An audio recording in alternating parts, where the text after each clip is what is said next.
What's going on? It's your oh so glorious and beloved Mace Valor, and we're back at it again with Eric Rubalcava, age 31. Diving in some more into these filthy predators, right? These guys are all pieces of shit. I think we can all agree and attest to that. I mean, just look at this portion of the chat, like, and it's like they're so aware. It's like they fucking know just how bad it is, and that's like any sympathy that could be like garnered for these guys, you know, because if you just watch the show without the context of the chat, it could be very easy for it to be, you know, like, oh, they're like led into a bad situation or whatever. But when you actually look at the context of the chat and they see the age right here, and then after seeing the age, they acknowledge the fact that it's wrong and then continue fucking anyway. So I mean, like, these guys, obviously, yes, they're fucking stupid, but more so to the point, they're the fucking scum of the earth, okay? And that's why I like to just, you know, like, be a part of this community and, like talk shit on them, you know? Because they're fucking human garbage. They really are. Anyway, so the thing is, the last one I picked up on, that Chris Weaver dude, it just, because he was so arrogant, you know? But this dude... It's arrogance and confidence, like, just perfectly meshed and melded together. Like, this dude just, it's like he can do no wrong. Like, he is very firm in the fact that he has not done anything wrong in this scenario. And, you know, he does that little dance of language to try to make it seem as if, like, oh, no, everything's fine. What are you talking about? Everything's good to go. When it's obviously fucking not. But one of the other things I like about this is when we start kind of seeing longer interactions with the decoys. Early on in the show, it was essentially a voice, and you would see the embodiment of her, like the predator walking into the house. It was a very brief glimpse at the person, and then they would go inside, and they would just hear the voice. There was not really any, like, I'm going to sit here and talk with you. As the show kind of evolved, they had decoys that would interact with them and let them feel comfortable for a while. And that's something that you kind of see later on. Even when he does the whole Crime Watch Daily thing, and Chris Hansen has a show there, that the interactions with the decoys are extended, that give these predators a false sense of comfortability, so that when they are approached by Chris, it's like it just the hammer hits down even harder. Because it's one thing to just immediately walk in and then, like, you're like, oh, where's this person? And the first person inside the home that you actually witness is Chris Hansen. So it's like, I like the fact that, you know, there's a little bit of brevity, there's a little bit of time where there's communication between the decoy physically present in the room. Now, yeah, that is risky because you don't know who the fuck these guys are. You don't know what the fuck they're capable of. Anyway, let's kind of get right into it, and we'll see just how shitty this dude is. 31-year-old Eric Rubalcava comes from Houston, more than 4 hours away. Hi! 4 fucking hours. Okay. There's no fucking defense. Like, oh, I wasn't going to do anything. You don't fucking drive 4 fucking hours to, like, just go meet some, like, all right, it's one thing if it's 2 consenting adults and you're going to go meet up for the first time. And if you've had like a long distance relationship thing going on, it's like, oh, well, I finally want to meet you. And then you drive out there and then you meet, right? But he drove 4 hours away under the cover of night, making sure that no one else is home. You know, when you build up the entire situation, he knows what he was here for. He knows precisely what he was here for and what he wanted. And that's what makes this dude so fucking disgusting. I mean, they all fucking are. Hi. Come on in. How are you? Good, how are you? Good. Online, he calls himself Sunset Liquid and talks romantically to the girl posing as a 13-year-old, saying he wants to kiss her everywhere. And lick you all over.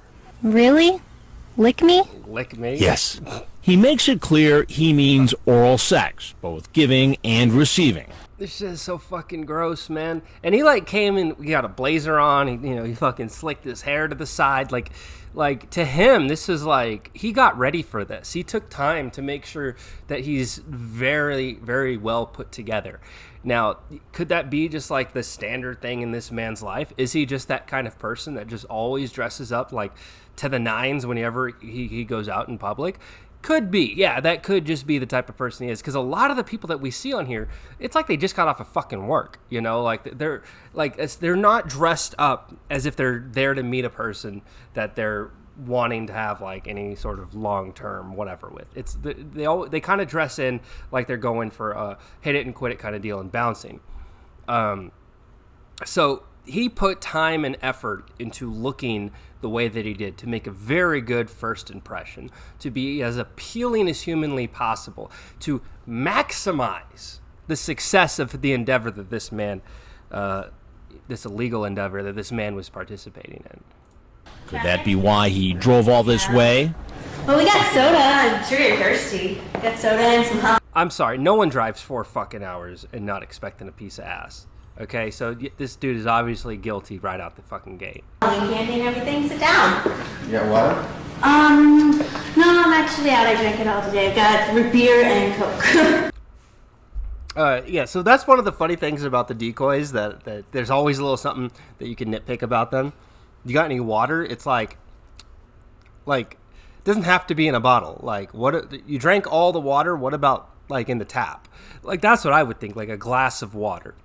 Like, hey, I get some water, and I'm thinking, like, I'll get a glass and water. It doesn't have to be in a bottle. But, like, oh, I drank all the water. The fuck you mean you drank all the water? As is often the case, after a long drive, he needs to go to the bathroom. Pour yourself. You have a restroom I can use? I don't know. I think the toilet's. I don't know. Do you want to sit down? I mean, I bet you're tired, right? No, do you have a restroom? All right, so the interesting, very, very interesting. So first thing, he's coming into the room, and like I'll go back, like just you see the way that he's standing, right? Like there's obviously clear distance.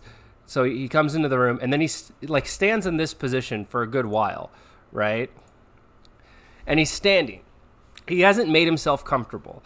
The decoy's obviously like, oh, come on in, and then relax and everything. And usually when you go into someone's home and they tell you to relax, you kind of like, you probably pop a squat, or like, oh, she's going to play pool? Like, oh, let's probably go play some pool real quick, or whatever, right? You kind of read the room, as it were. But he's like, you can tell, like, even though he put all this effort and energy into coming here, he's very apprehensive, not about like what he's doing, but he's apprehensive of the situation as a whole.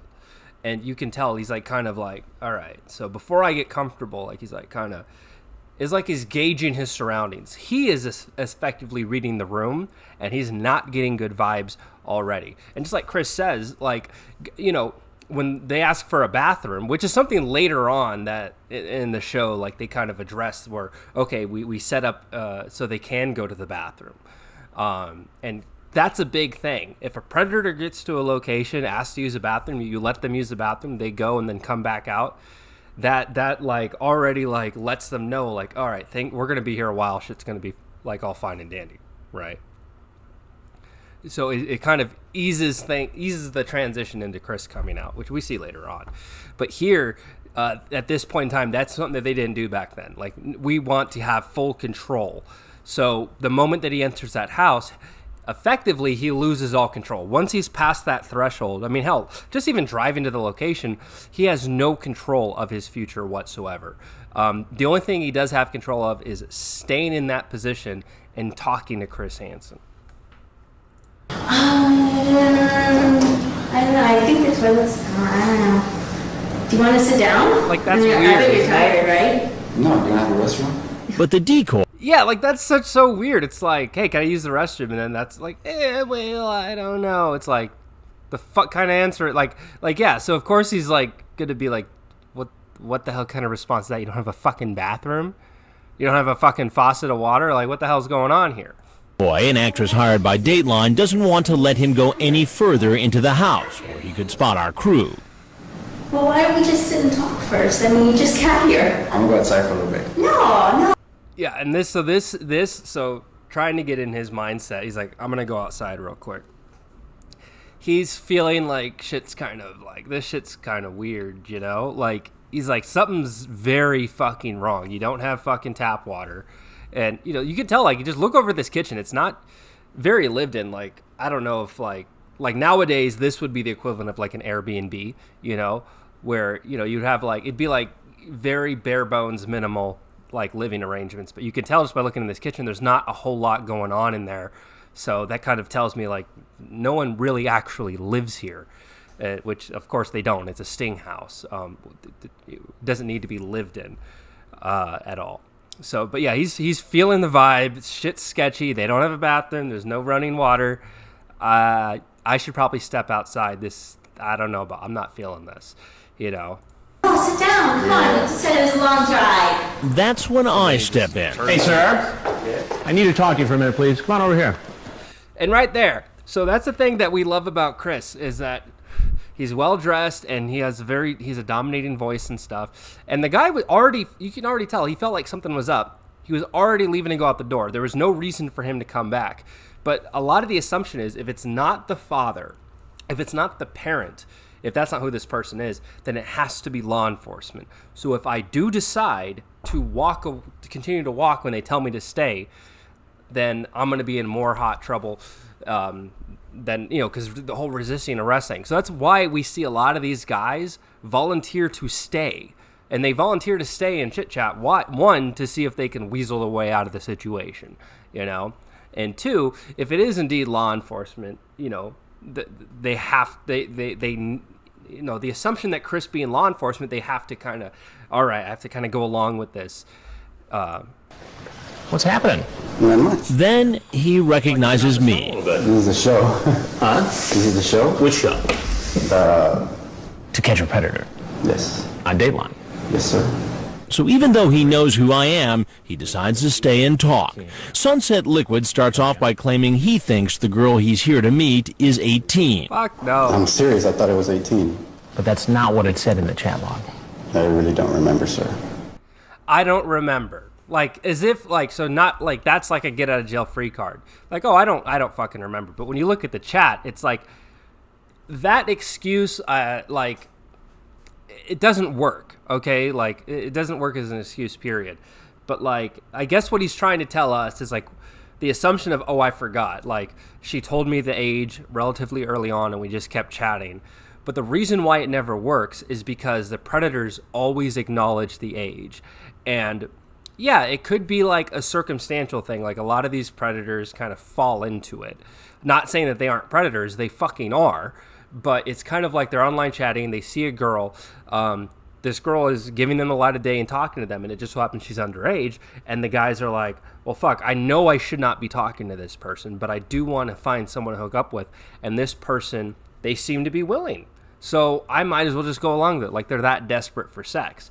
Like, just looking, he looks like a human piece of garbage, right? But you would think that, you know, just face value, this is a guy that could probably get some girls, right? So why does he need to bother going online in the first place? And that's where the whole thing about the age comes into play, where in the deep recesses of their minds, it's like this crazy, bizarre, disgusting fantasy that they have, that they want to enact, that they want to live. And the fact that they see a girl online, and yeah, they might be horny, and they see this girl that's underage, and she's willing, it triggers that fantasy in their head, and it's like, oh, this is an opportunity.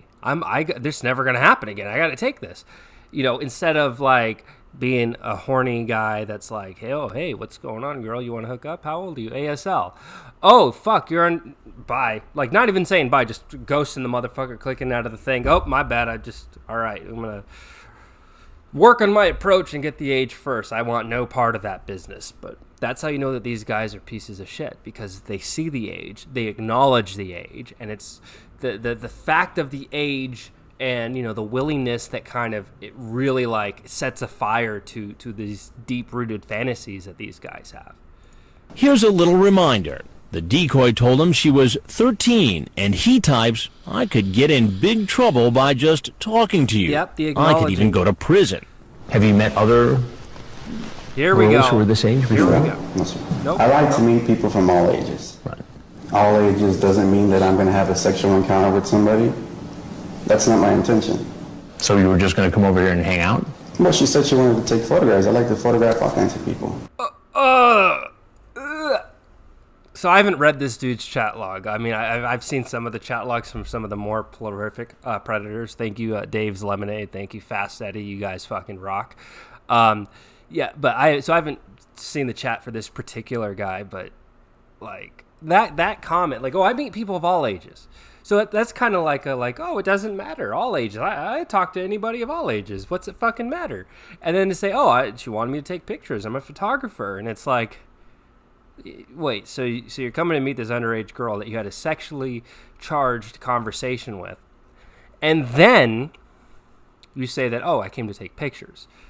Put one and one together equals bars, prison, baby. You're fucking getting your ass away. So you would never have had sex with this girl tonight? No. You're saying? I would not be able to live consciously.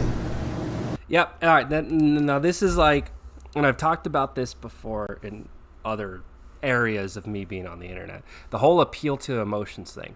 This is probably, as far as debate and argumentation goes, this is probably the most toxic way to carry out an argument, is the appeal to emotions, because you're not living in any grounded reality. What you're doing is you're trying to win over the opposing force that you're debating, that you're conversing with.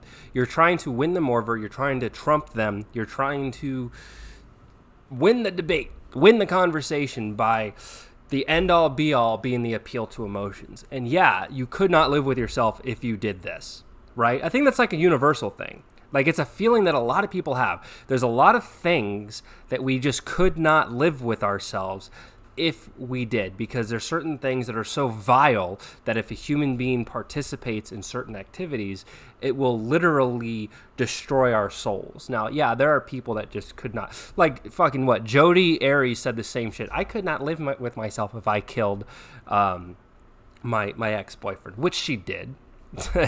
Oh my gosh, she hacked that dude to pieces. God damn. But she used the same argument. I could not, and a lot of these predators say the same shit. I could not live with myself.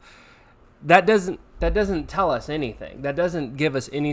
That's not gonna encourage us to your side. You're not.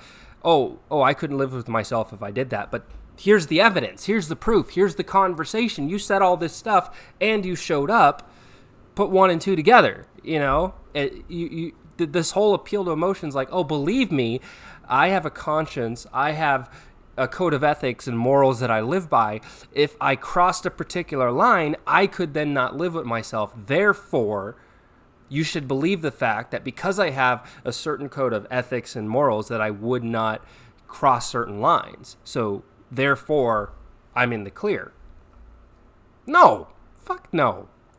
Knowing that I even touched somebody. But here you say that you want to perform oral sex on her. That's touching, by the way. I want to lick it, though. The thing about online chat is a lot of it's fantascious, too. You become a different person. So you didn't think she was 13, you thought she was 8. Okay, let's go back to that real quick.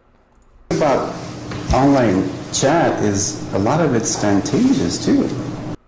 Let's take a moment to play devil's advocate.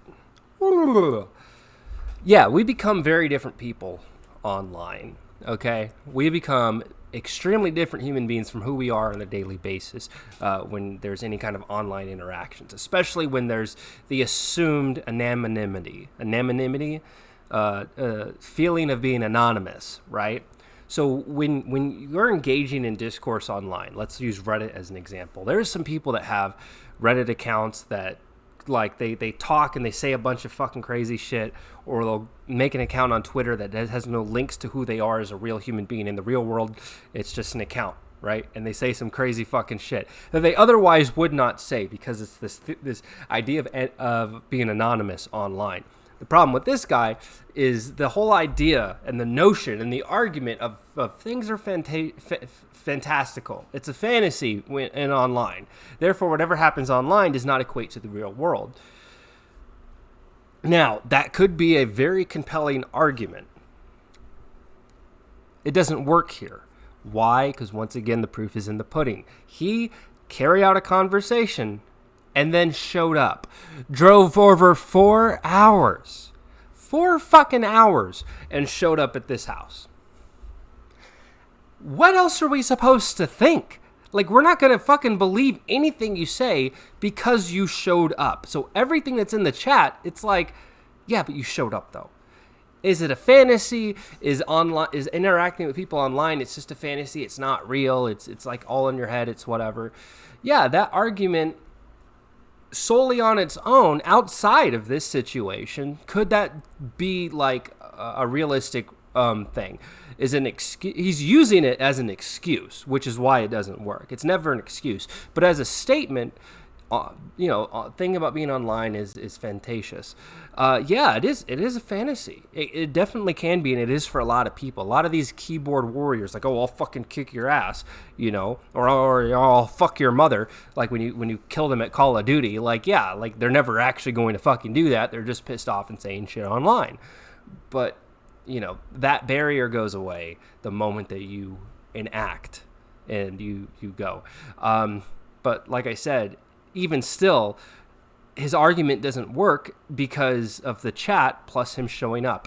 And most importantly, the fact that he knew and acknowledged that this was an underage girl. And obviously, it's like he's so selfish and just so arrogant and just, he can't think outside of himself and his own desires. That the type of harm that can be done to someone, both physically, emotionally, spiritually, like this is something that could fuck someone up for life. But they don't care, because all that matters is that they get whatever kind of adrenaline rush that they get from doing this shit. You become a different person. So you didn't think she was 13, you thought she was 18. You talked about performing sex acts, but you really weren't going to go through with it. I would not have come here. You wanted to be in a fantasy world, but yet you walked into the world of reality. Well, because I like to meet different people. Do you see why those contradictions make it hard for someone to believe your story? You understand? I understand that. Okay. But you just said it. It's just a story. Now, have you ever... Okay, yeah. So, and that's like his thing. It's like Chris basically just said everything that I said. Like, you walked into reality, therefore your argument, the what you're trying to use as a defense, use as an excuse, use to kind of reinforce back into the notion that you would not enact on any nefarious things, but you showed up. Like, your argument doesn't fit because you said that and you showed up.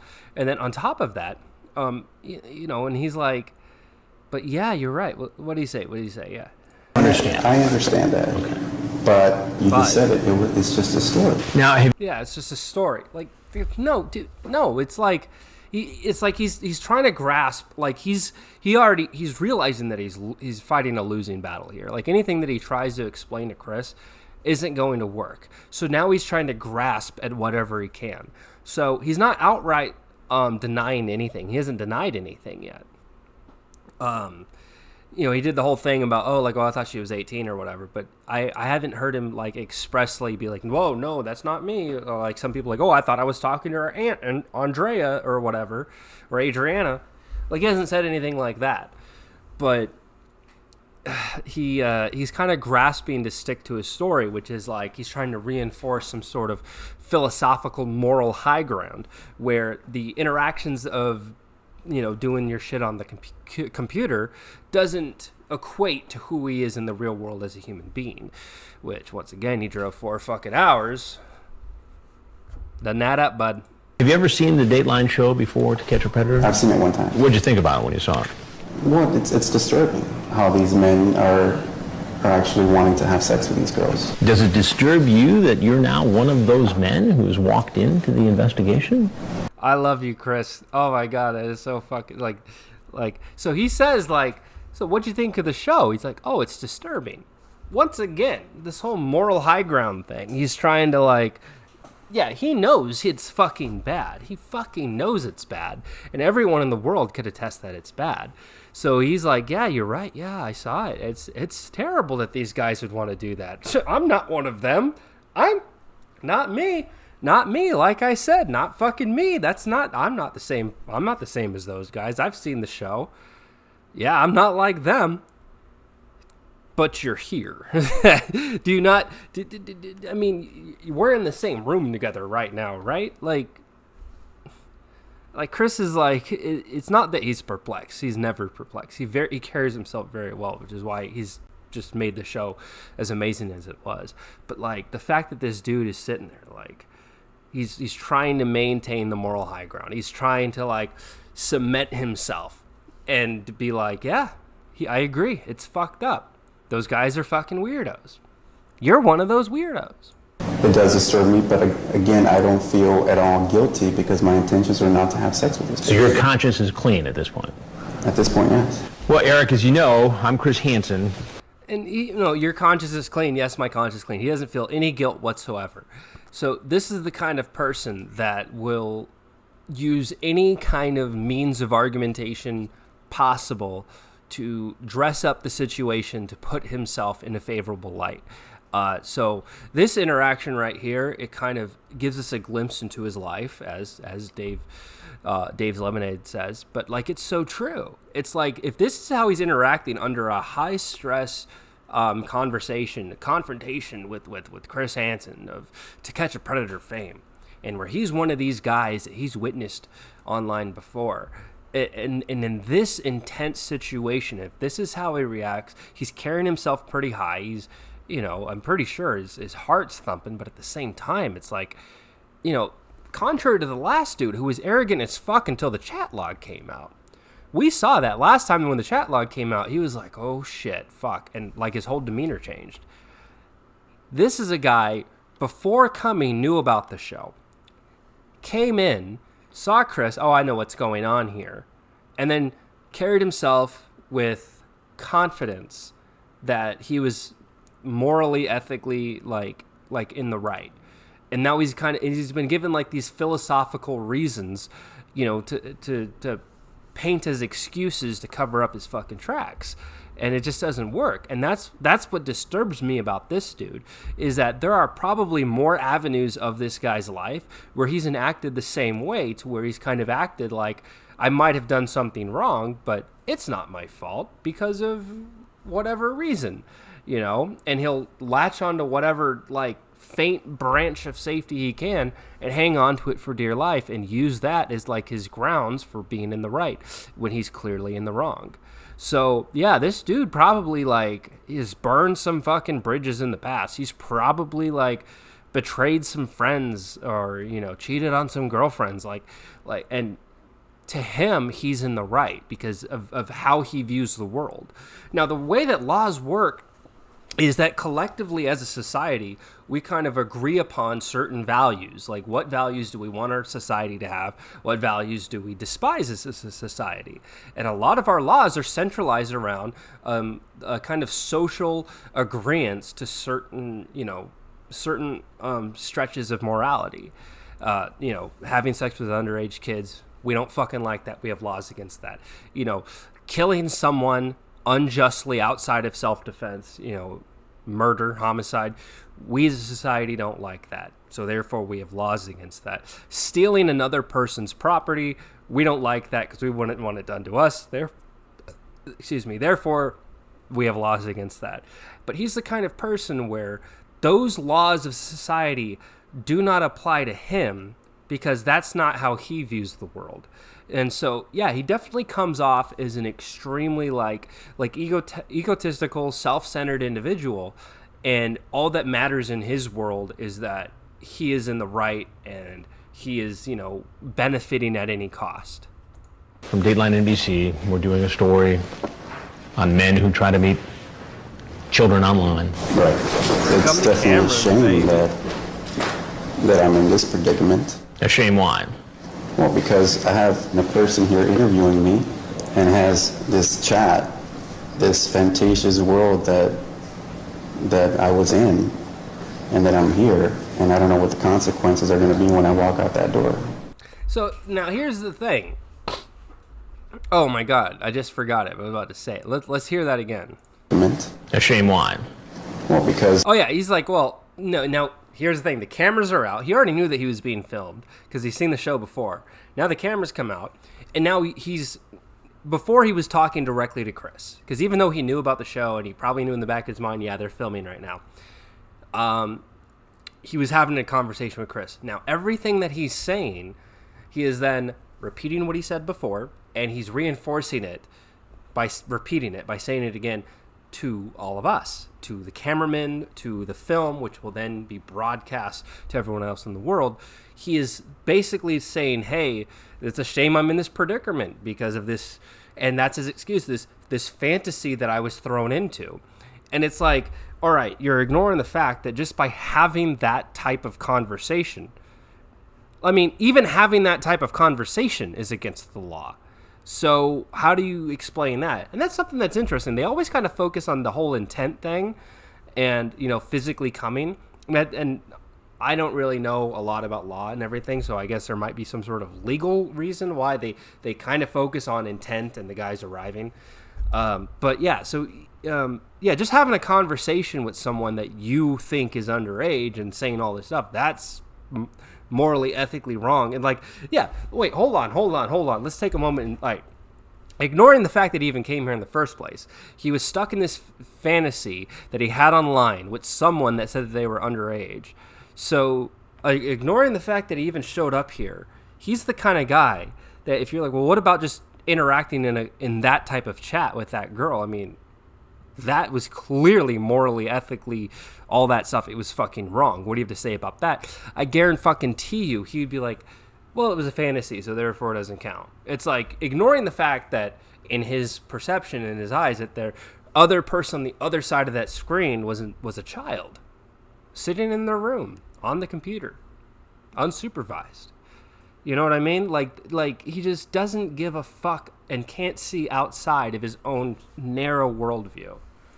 I have a person here interviewing me and has this chat, this Fantascious world that I was in and that I'm here, and I don't know what the consequences are going to be when I walk out that door. What do you think? You're going to get fucked. I don't know, there might be FBI, police outside that door. And just as he suspected, authorities are waiting for him to come out the front door. Get down, you piece of shit!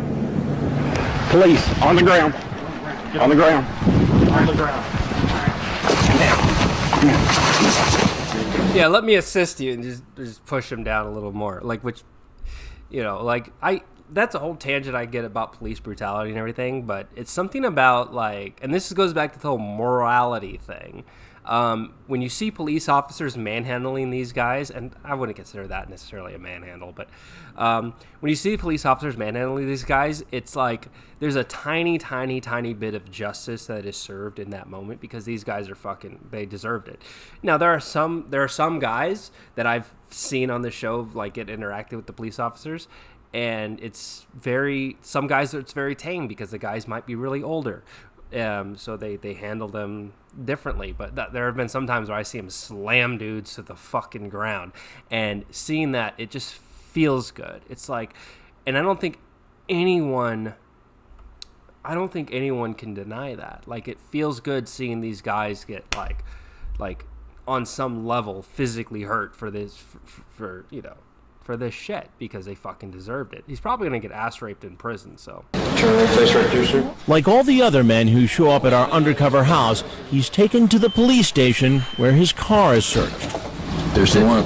Open container. Investigators read him his rights and begin to question him. Now he remembers the decoy telling her age.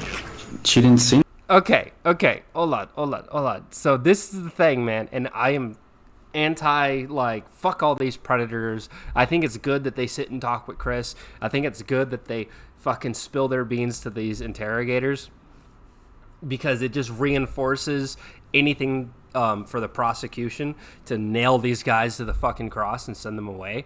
I love it. I love seeing it. However, if I'm not anything legal myself at all. Not like Fast Eddie. That's what he's aspiring to. Fucking good on you, bud. Fuck yeah. But the thing for me is like, don't fucking talk to cops. Period. Like, at all. Just don't do it. Like, you already fucked up enough talking to Chris, but now you're going to fucking willingly give information to cops? I mean, that's just 101. I mean, yeah, like I said, I'm accepting of it in this situation. By all means, go for it. Yeah, you fucking sing like a fucking canary, you little shit. But yeah, in the real world, you know, if you get held up by the police, don't fucking say a fucking word. Not without an attorney present. It's like, oh, okay, you want to talk to me? You're going to talk to me through this motherfucker. I'm not saying a fucking word to you. Be cordial, though. Obviously be cordial. Don't be a prick. But yeah, fuck these guys. The decoy telling her age. She didn't seem like she was an underage girl. Oh, yeah, that argument. So that's one of the things that that there have been some predators that were on this show that got off, and most famously was this guy that was a active duty Marine that had went to meet up with this girl, and the judge threw it out. Like, and the guy's parents had crazy money and paid lawyers like shitloads of money for the charges to be like, to fight it, essentially. And in that situation, you know, and a lot of people are like pissed off at it, like, what the fuck? But one of the arguments was from the judge is that it's like, hey, the person on the other side of that screen wasn't a child. And it's like, you're kind of missing the point of this whole thing. Like, yeah, sure, that human being on the other side that had that interaction with him, the decoy, was not a child. However, in that person's eyes, this guy, to him, she was a child. But then saying, I didn't think that she was that age, that's the big problem, is that they want to use that as, once again, finding some sort of excuse to grab on. And that's one that a lot of these predators say, is they think that if they say, I didn't think that she was this age, therefore, because in my head I didn't think that, even though she directly said it and I, in the chat, confirmed it, you know what I mean? Okay. But she did tell you that she was 13, right? Right. I don't have any criminal records. I've Never checked that. I've never done anything in my life to hurt anybody. Okay. And that's another one that's another thing that they say. It's like, this is the first time I've ever in my life done anything wrong. It's the first, even if you do have a squeaky clean record, this is the first time that you were caught. That's how it's kind of like, there's a great line in the first episode of Ozarks where there's this story that the cartel guy gives Jason Bateman's character, and Jason Bateman essentially solves the little riddle that he's given, and it's like, it's not the first time that she stole. So obviously, you know, and that's kind of like what this whole thing is. It's like, yeah, this is the first time that you were caught. This is the first, but you may have never have done anything in your life that is on record. But right here, right now in this situation, this is the first time that you've been caught. So what does that say? You know, like the whole Arkham's Razors thing. It's like, anyone in the world on some level, they've done something. And some people can go their entire lives not ever getting caught for doing dumb shit. But people like this, this is the one time, and then they want to use that. Like, this is the one time I've ever like been charged with anything. It's like, it's the first time that you've been caught doing something nefarious, which kind of solidifies the fact. Now, courts do look at priors, so in the eyes of the law, yeah, having a clean record, it does mean a lot. It means an astronomical amount. So, which is why this is kind of a thing that prisoners go after, or these predators go after, as some sort of, once they're in interrogation, they reinforce the fact that I have a clean record. So because I have a clean record, you need to take that into account. And that in the court of law, that having a clean record does help. It doesn't absolve you.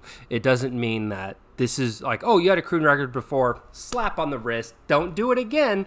No, nothing like that. Like, but they take it into account as far as sentencing goes. But yeah, this dude's still fucked, man. I just found spirituality a few years ago to help me, and I have never done this before.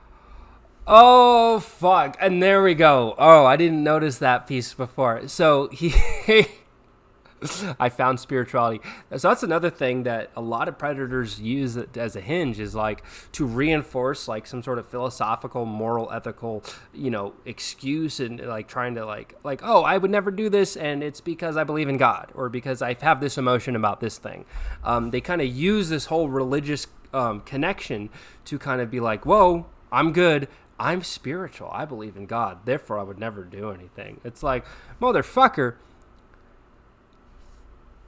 Sorry to say this to some people, because it might offend some people, but in the eyes of in the viewpoint of religious people, in the act of God, in the name of God, in the name of being a participant under the Lord of God, or whatever, right? There's been some fucking sick motherfuckers, like Catholic Church, prime example. Those motherfuckers, they just don't give a shit, right? Not saying all of them, but you know what I mean when I'm saying that. Is that there have been so many religious people in human history that have done fucking horrendous things, fucking disgusting things, and they use the fact that they're religious as kind of like a life raft, when it's just sick, man. It's like, I mean, all that he's doing is then making other religious people look bad. But apparently his spirituality didn't stop him from asking for sex with a girl who said she was 13. All I can tell you is that, you're being charged with a second-degree felony. So that means I can go to prison. Yes. Oh, yeah. Oh, yeah. Oh, we got Dave's Lemonade up in this bitch. Yeah, boy. Anyway, you guys should check out Fast Eddie and Dave's Lemonade. Oh, my God. As far as, like, the catch a predator stuff, it's fucking high tier. I love it. It's wonderful. So there's another shout out for this one. So if you've made it this far, thank you so much. I know that, once again, it was a short video, but I kind of have a lot to say. Not just about these people, but kind of what they represent, the arguments that they fucking fail to use. And they just disgust me. They do. They really do. And I do get like enjoyment out of seeing pieces of shit like this removed from society. I don't think there's anything wrong with someone smoking a blunt. By all means, smoke them if you got them. I mean, fucking the whole war on drugs has just been disastrous for millions of lives. But holy shit, man, these guys are scumbags. Yeah, those guys that went away to prison for minor drug charges, let those fucking guys out, man. They didn't fucking hurt anybody by fucking smoking a bowl. But these motherfuckers that were going to destroy and just completely ruin someone's life just for their own selfish gains is fucking disgusting.